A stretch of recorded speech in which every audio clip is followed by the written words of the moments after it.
All right, hey guys, it's Darren with Hollywood Classic Cars, and we are here with the 1989 Jeep Wrangler YJ. Super cool ride. Take some time here to go around the car, show you the features, get you comfortable and ready to go. So let's start in the back. First thing I'll show you is the gas location, which is hidden behind the license plate. So you just unscrew this, there you go.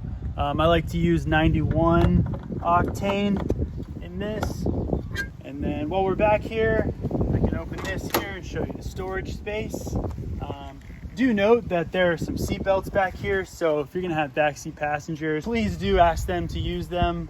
It can be a little bit of a bumpy ride and it's an open space here, so safety first.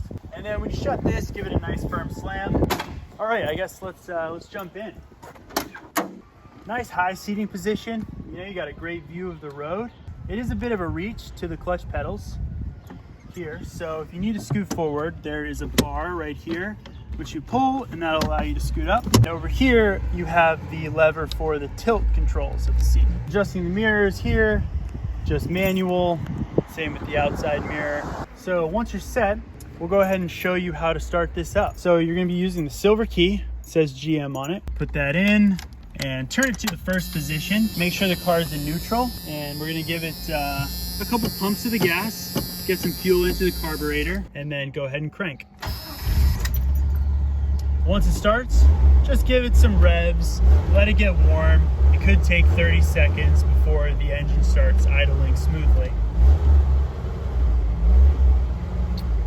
Okay, and then now there is a trick to taking this key out. What you have to do is turn the key, shut the engine off, and then simultaneously you're gonna push this lever with your ring finger as you pull the key out. So that's a good trick to know. Sometimes it may take you one or two times where you can put it back and try it again. You have to push the lever at the same time you pull the key out. So on the left here is the turn signals. You're just gonna hold that. Also controls the wipers. And 5 gauges right here. The main ones are gonna be your fuel gauge right there. And over here is the temperature gauge. Always good to keep an eye on that. Oil pressure and battery are less important, but they're nonetheless. There is a heater on this car that works well enough if you're cold. So this controls the blower speed. You would put this selector to heat and cool or warm there. It's a nice upgraded radio unit here. Just turns on by holding the source button. And then you can also plug a phone in through a USB right there. And on the right, you have the lockable glove box. That would be the gold key.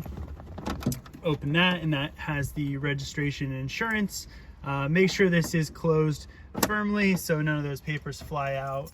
On that note, in this car in particular, you want to make sure things are safely stowed because they will tend to kind of fly out because the car is so open, so you don't want to lose anything. The last thing I think I'll show you, there is a bikini top, which you would just set on top like this. This vinyl cover is going to be the bikini top. The key with this is to start with this channel in the front. You're going to line it up with this channel here, and once that's secure there, you're going to pull it back, and there's a series of nylon straps which you're going to pull firmly until it's nice and snug.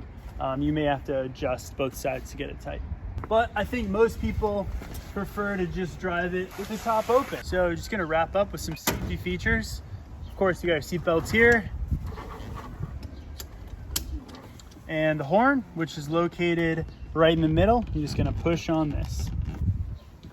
All right, so that wraps it up. Have fun, drive safe, and call me with any questions.